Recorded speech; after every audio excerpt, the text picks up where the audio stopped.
Faces Walt Whitman sauntering the pavement, or riding the country by road low. Such faces. Faces of friendship, precision, caution, suavity, ideality. The spiritual, prescient face, the always welcome, common, benevolent face, the face of the singing of music, the grand faces of natural lawyers and judges, broad at the back top. The faces of hunters and fishers, bulged at the brows, the shaved blanched faces of orthodox citizens. The pure, extravagant, yearning, questioning artist's face. The ugly face of some beautiful soul, the handsome detested or despised face. The sacred faces of infants, the illuminated face of the mother of many children. The face of an amour, the face of veneration. The face as of a dream, the face of an immobile rock. The face withdrawn of its good and bad, a castrated face. A wild hawk, his wings clipped by the clipper. A stallion that yielded at last to the thongs and knife of the gilder. Sauntering the pavement, thus, or crossing the ceaseless ferry, faces, and faces, and faces, I see them, and complain not, and am content with all. Do you suppose I could be content with all, if I thought them their own finale? This now is too lamentable a face for a man. Some abject louse, asking leave to be cringing for it. Some milk-nosed maggot, blessing what lets it rig to its hole. This face is a dog's snout, sniffing for garbage. Snakes nest in that mouth, I hear the sibilant threat. This face is a haze more chill than the Arctic Sea. Its sleepy and wobbling icebergs crunch as they go.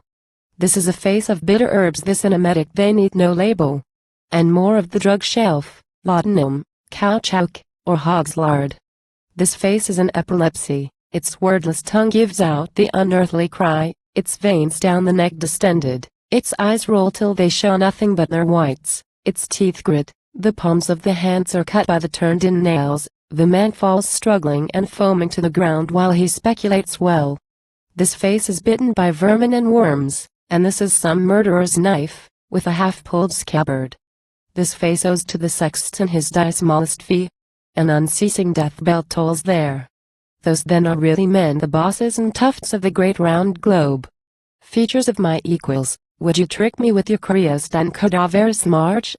Well, you cannot trick me. I see your rounded, never erased flow. I see 'neath the rims of your haggard and mean disguises. Splay and twist as you like, poke with the tangling force of fishes or rats. You'll be unmuzzled, you certainly will. I saw the face of the most smeared and slobbering idiot they had at the asylum. And I knew for my consolation what they knew not.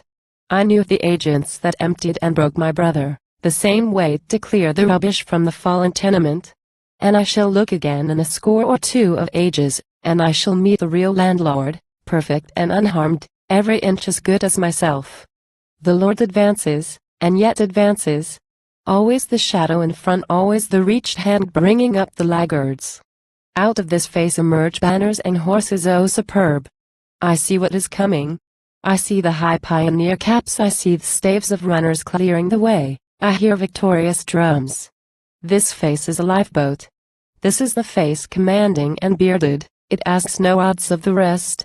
This face is flavored fruit, ready for eating. This face of a healthy honest boy is the program of all good. These faces bear testimony, slumbering or awake. They show their descent from the Master himself. Off the word I have spoken, I accept not one. Red, white, black, are all deific. In each house is the oven, it comes forth after 1,000 years. Spots or cracks at the windows do not disturb me. Tall and sufficient stand behind, and make signs to me.